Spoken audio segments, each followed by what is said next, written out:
So I'm going to do another example of the first derivative test. This one's going to be a little bit more complicated, mostly the algebra of it. So we are going to find the intervals where f of x equals 4x to the fifth plus 6x to the fourth minus 16x cubed is increasing or decreasing. And then we're going to determine the max and the mins. So anytime you're trying to find where a function is increasing or decreasing and you're not looking at the graph, we're going to use calculus and we're going to use that first derivative test.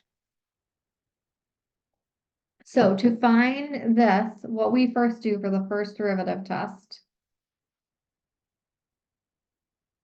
is the first thing we need to do is find the critical values. And how we do that is we set the derivative equal to 0 and solve. So I'm going to find the derivative. So we get 20x to the fourth plus 24x cubed minus 48x squared. And we're going to set this equal to 0. And we did the critical values for this one in a previous video. So I'm going to do this part a little bit quickly. So for this, I'm going to factor out the GCF. The GCF is 4x squared. And then I get 5x squared plus 6x minus 12 equals 0. And then for this, we want to set each term equal to 0 and factor more, but I can't factor anything more. So I'm going to set each one equal to 0. And to solve this quadratic, I have to use that quadratic formula. So this one is just divide by 4, take the square root, and x equals 0. The second one, I have to do the quadratic formula. So we have x equals negative b, so negative 6 plus or minus the square root of 6 squared minus 4a is 5, c is negative 12, all over 2 times 5. Okay, so I'm just using that quadratic formula.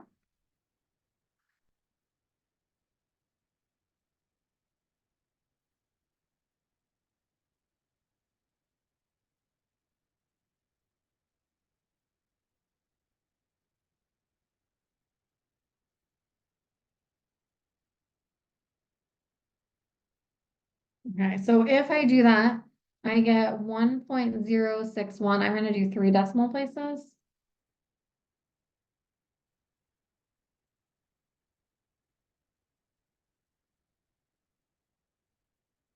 And negative 2.261. Okay, so these are my 3 critical values. So that's the first thing I have to find. My critical values are x equals 0. Excuse me, I'm going to put them in order from least to greatest. So x equals negative 2.261, 0, and 1.061. No. So step 2 is to make a first derivative sign chart, whichever format you prefer. Again, usually because I think it's faster, I do the number line one. But if you do the number line, you need to make sure you still write f and write all of its characteristics. So I'm going to put these 3 values. I have negative 2.261, 0, and 1.061. Okay. And at these points, I know that the derivative is equal to 0. Okay. So I have this broken up into 4 intervals, and on each of these intervals, I can figure out if my function is increasing or decreasing. So I'm going to write the intervals to see. So we have negative infinity to negative 2.261.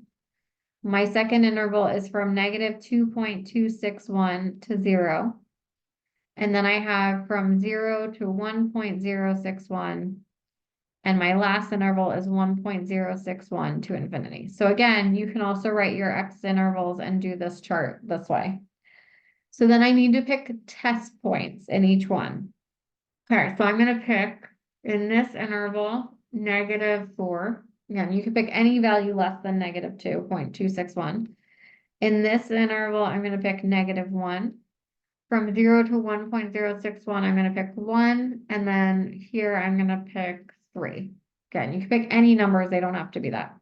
I plug these into the derivative because I need to know if the derivative is positive or negative, okay, in each of these intervals.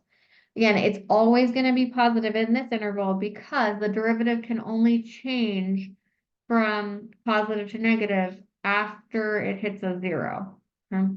So I'm going to plug in -4 into my derivative and find the sign is mostly what I need. Now, because there's so many intervals, what we can do to make this a little bit easier is we could use our calculator to kind of quickly find these. So I'm going to write the derivative.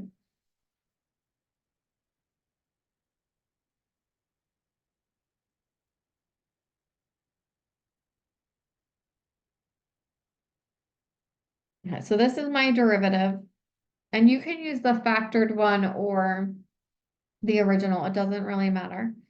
And I have to plug in each of my test points into this. Okay, so I need to find f prime of -4, f prime of -1. Okay, so what I'm doing is I'm plugging that in for every x, and I could simplify it in just plug this into my calculator. But a quick way to do it, especially when you have to do a lot of these, is if you go to your calculator and go to y equals, and I'm going to type in that derivative. Okay, so I already did that, 20x to the fourth plus 20x cubed minus 48x squared. So I'm going to put it into y1. And then I can find the values in second table. Now there's two options. If you have auto second table, they should just show up. And like, so here's -4. Is this 2816? I'm trying to find f prime. My second test point was -1. So I would go to -1, which is -52. My third test point was this 1 on this interval. So I'd have f prime of 1.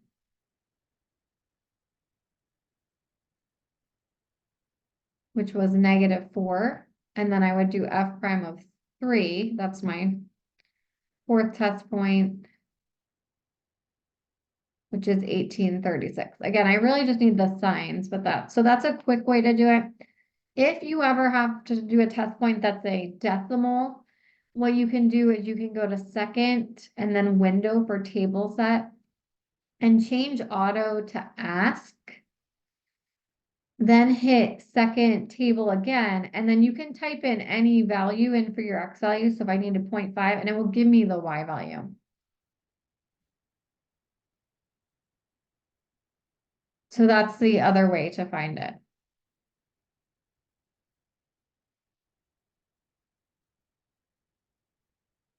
Okay, so then I'm going to fill in what we know. So I know that my derivative at -4 is positive. From at -1 at this test interval, it was negative. At this test interval, it was also negative. And at the last test interval at 3, it was positive. And so what that's telling me is that f is increasing from -infinity to -2.61. It's decreasing from -2.261 to 0. It's increasing from 0 to 1.061, and then it's decreasing. And then I can see easily if I'm going up and then going down. This is a max. I'm going down.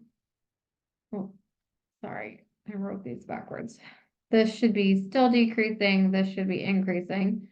This is called that plateau point because it doesn't change. So it's not a max or a min. And then this is a min. And so I can fill that in. So again, if you prefer the other chart, you can definitely fill it out that way.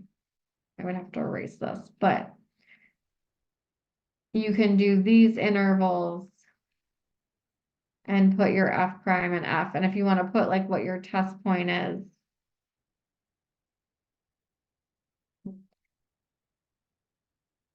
and then you would put that it's positive, negative, negative, positive, I didn't include the X values there. You could put those as well.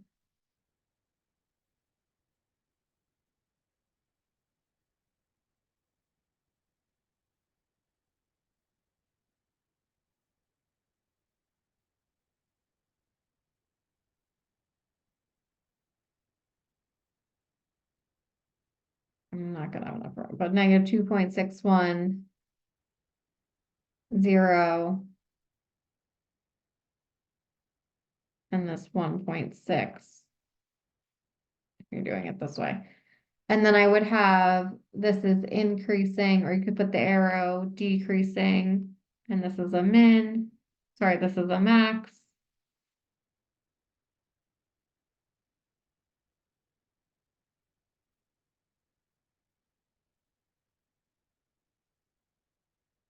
This is a plateau point or neither, decreasing, decreasing, and then this is increasing, and this is a min. So you can do either sign chart, whichever one you're more comfortable with. This one I just find faster and it helps me visualize better what the max and mins are, so I tend to draw it that way. Then we're gonna answer the question. Okay, so we did all that work. We need to find where is my function increasing, decreasing, and then the max and min. So I can easily use this table now to answer that on either one. So I'm increasing from, again, this interval negative infinity to negative 2.61. So I'm increasing from, and from 1.061 to infinity. I'm decreasing from negative 2.261 to 0 and from 0 to 1.061. Okay, and again, I can use that or I can use this. And again, just make sure you're writing the intervals from here. Don't use your test points for the intervals. So I'd write your intervals out first, even if you're doing this number line way, and then you find your test points. Then I need the max and the mins. Now, for max and mins, we give the points. They're going to ask you for the coordinate points. So I know that my max occurs when x is negative 2.261. I have to find the y value. And so for the y value, I have to use the original function. I have to use this function to find the y value. Hmm.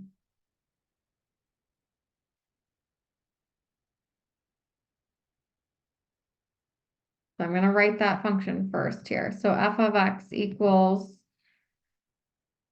4x to the fifth plus 6x to the fourth minus 16x cubed. Okay. And I'm going to find where my max is at negative 2. So I'm going to find f of negative 2.261. I have to find that value. And I also need to find the value at the min. The min was at 1.061.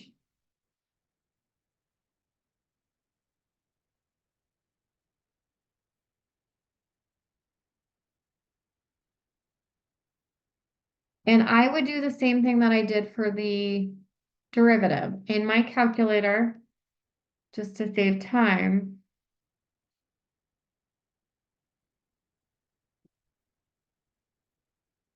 I would go to y equals, and I would type in my original function now, so 4x to the fifth plus 6x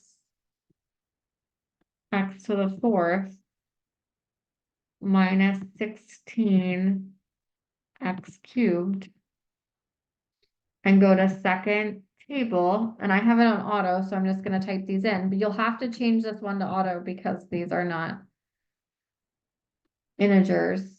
Okay, and so I need the exact value because I want the y value, 105.38. And then I'm gonna do the same thing, x equals, and I'm gonna type in 1.061. And I get negative 6.129. So my max I'm gonna write as a point is negative 2.261, comma, 105.38. And my min is 1.061 and negative 6.129. And so I have to give the coordinates, again, to find the y value, we use the original function. So that's a more complicated problem on the first derivative test.